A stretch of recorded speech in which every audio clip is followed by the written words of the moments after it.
Bienvenue sur Renaissance émotionnelle, le podcast dédié à ceux qui cherchent à transformer leur vie, à trouver un sens au milieu du chaos et à retrouver un pouvoir intérieur.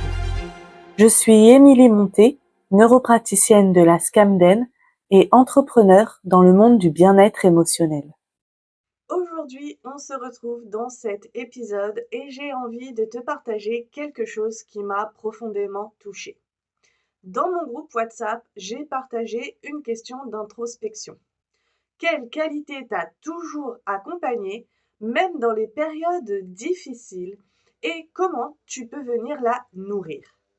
Les réponses ont été belles, fortes, sincères, mais en les lisant, j'ai constaté un fil commun. Encore une fois, des mots sont apparus. Des mots comme tenir bon, avancer, être courageuse, tenace, être déterminée, ne rien lâcher. Et je me suis arrêtée là-dessus.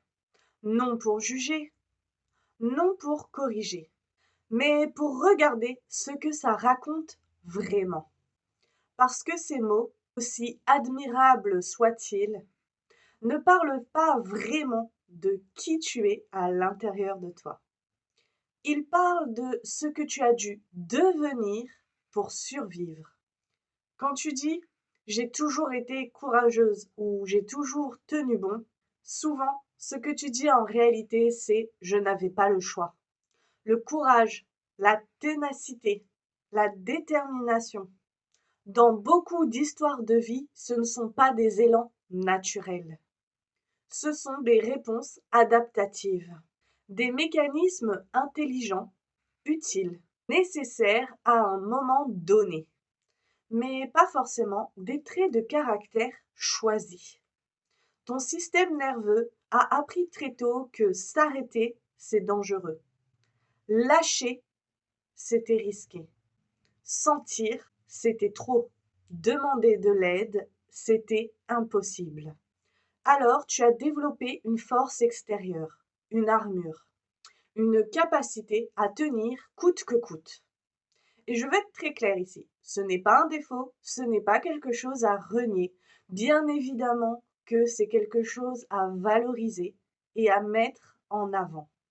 Mais ce n'est pas tout ton potentiel. Alors, plutôt que de te poser la question « Quelle qualité m'a permis de survivre ?» je t'invite à réfléchir un peu différemment. Qu'est-ce qui, en moi, cherche à s'exprimer autrement que par la lutte? Parce que si tu continues uniquement à nourrir la force de survie, tu continues d'avancer dans le même mode. Et beaucoup de personnes que j'accompagne arrivent à ce moment précis. Elles savent tenir, mais elles ne savent pas vivre autrement que dans l'effort. Il existe beaucoup d'autres qualités qui sont souvent mises de côté car elles apparaissaient non essentielles pour survivre. La créativité, l'humour, l'audace, la curiosité, la capacité à rêver, l'optimisme, la douceur, le jeu, l'élan, la sensibilité, l'intuition. Ces qualités-là ne servent pas à tenir, elles servent à respirer. Et souvent, elles ont été étouffées trop tôt parce qu'elles n'étaient pas adaptées au contexte. Mais aujourd'hui, ta vie n'est plus celle d'avant et ton système nerveux peut apprendre à faire autrement. Et la deuxième partie de la question est essentielle. Comment peux-tu la nourrir aujourd'hui? Je te propose quelques pistes très simples mais très concrètes. Nourrir la créativité, dessiner sans but, cuisiner autrement, écrire sans résultat, changer un petit détail dans ta routine, créer juste pour créer. Pas pour être bon, pas pour s'améliorer, pas pour apprendre et faire mieux, mais pour se sentir connecté, relié à son intuition, ses émotions et sa force créatrice. Nourrir l'audace, oser dire un petit non, faire un choix pour toi, tenter quelque chose de nouveau, que ce soit à petite dose ou un gros saut dans le vide, mais toujours avec un filet de sécurité qui dit qu'en cas d'erreur, en cas d'échec, on a osé. Sortir du je fais comme d'habitude. L'audace n'est pas toujours spectaculaire. Souvent, elle se cache derrière des petits détails comme ceci. Nourrir l'humour. Rire de toi avec tendresse.